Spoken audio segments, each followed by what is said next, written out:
Hazır mısın? Evet. Evet, 1, 2, 3.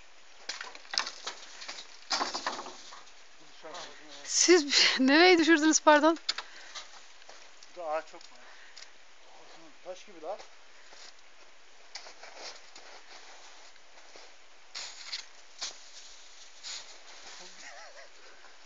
Adem aşağı düştü.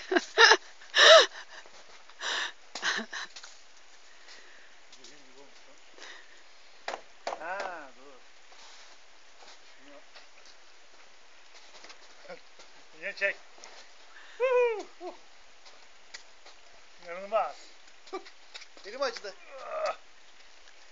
Üstüne yıkılmazsana. Üstüne ne yıkılsın oğlum, aşağı gider ya. Onunla iş yapmaz, o işi görmez.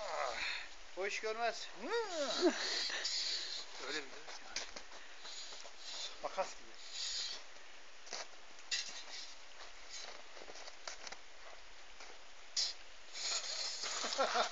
Aslında.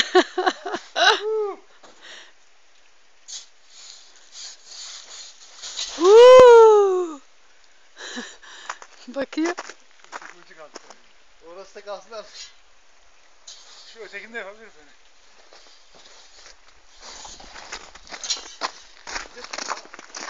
Gel gel abi, bu daha kolay.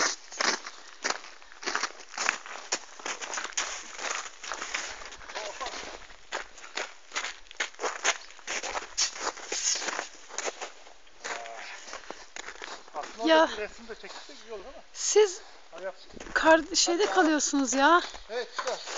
Ay bir dakika. İleriden al, ileriden.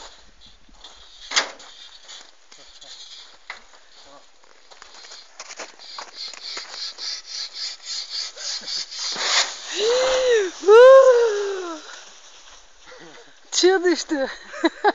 Bize denize konuşuyoruz.